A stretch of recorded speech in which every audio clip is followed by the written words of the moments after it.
السلام عليكم ورحمة الله وبركاته، ازيكم عاملين ايه؟ يا رب دايما بنعمة وصحة وستر. النهارده انا عارفة ان انا غبت عليكم كتير، بس النهارده هقول لك على روتين اقل ما يقال عليه بديل الليزر وبديل الفيلر وبديل كل حاجة، وانا مسمياه روتين الغلابة. قبل ما نبدأ يلا بينا نصلي على النبي، اللهم صل وسلم وبارك عليك يا محمد. اهم حاجة عندي تقشير البشرة، وبعد الماسك اهم حاجه عندي ترطيب البشره. فانت لو قشرتي بشرتك كويس ورطبتيها كويس يبقى احنا كده قطعنا نص المشوار على بشره ناصعه البياض وخاليه من التصبغات، وكمان خاليه من الخطوط التعبيريه. تمام كده. هقول لك دلوقتي على سكراب بتعتمديه، سكراب حلو جدا جدا، اكتر من سكراب كمان. هتجيبي ايه؟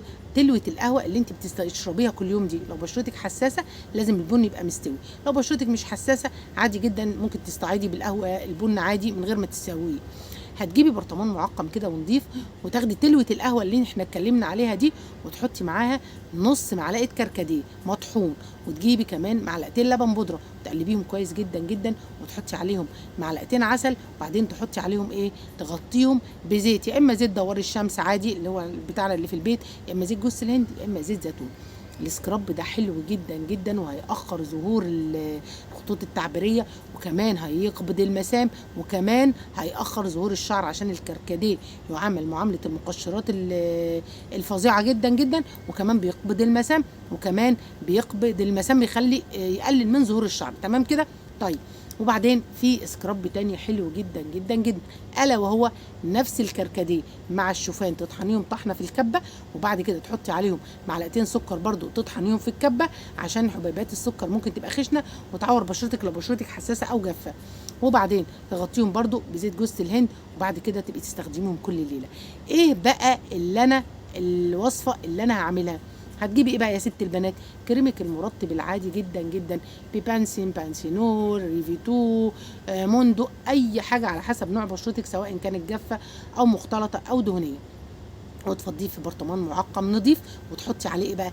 3 كبسولات فيتامين اي تركيز 1000، واربع اقراص خميره فوريه من الصيدليه. كل الكلام ده من الصيدليه، خلصنا العطار نطلع على الصيدليه، وتسيبيهم كده مع بعض لمده ليله كامله، وبعدين تقلبيهم هتلاقيهم انسجموا مع بعض.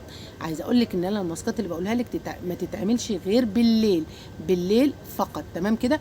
واصحاب البشره ده اللي انا بقوله للبشره الجافه والعاديه والدهنيه، بس التركات في الترطيب عشان اصحاب البشره الجافه، وفي السكراب لان البشره الجافه بتبقى حساسه شويه وممنوع عليها بعض المواد لانها بتبقى خشنه وبتزود الجفاف. فاهم حاجه لازم الترطيب بالنسبه للبشره الجافه. البشره الدهنيه برضو، بس البشره الجافه بتبقى محتاجه ترطيب اكتر شويه. هتجيبي الوصفه اللي انا قلت لك عليها دي، اللي هي الكريمك المرطب وكبسولات الفيتامين اي والبرشام بتاع الخميره من الصيدليه، تقلبيهم كويس جدا وتستخدميهم كل ليله بالليل. عايزه تباتي بيهم عادي، عايزه تستخدميهم لمده ساعتين عادي. انا اي كلام بيتقال في حق الخميره، الخميره من الفطريات النافعه جدا، البكتيريا النافعه جدا جدا، وبتحسن البشره والمعده والشعر، وبيطلع منها كل حاجه حرفيا. بعد كده عايزين نرطب بايه يا ابله اماني؟ عايزه اقول لك ان فيتامين اي اللي احنا خدنا منه ده، لو انت عندك منه كبسولتين على جريسلين تحفه. عايزه اقول لك لو ضفتي كبسولات الفيتامين اي على المرطب بتاعك العادي برضو تحفه. عايزه اقول لك لو انت جبتي البيبانسين لو بشرتك جافه مش دهنيه، لان اصحاب البشره الدهنيه بيشتكوا من البيبانسين شويه، لا يبقى خليكي بيشتكوا قصدي من البانسينول، سوري. عايزه تحطي على البيبانسين عادي. كل ده لاصحاب البشره الجافه. اصحاب البشره الدهنيه استخدمي المرطب بتاعك اللي انت متعوده عليه. اقول لك على حاجه كمان، البنسينول تحفه التحفه. البنسينول للبشره الجافه مع فيتامين اي حلو جدا جدا، بيأخر ظهور الخطوط التعبيريه، وبيخلي بشرتك زي الملبن. انت بعد الوصفه بتاعت كريم المرطب والفيتامين اي وحبوب الخميره مش محتاجه اي نفخ ولا اي حاجه، وجربي الوصفه حتى لمده شهر، واستخدميها يوم بعد يوم، وشوفي كل واحد دكتور نفسه يا بنات.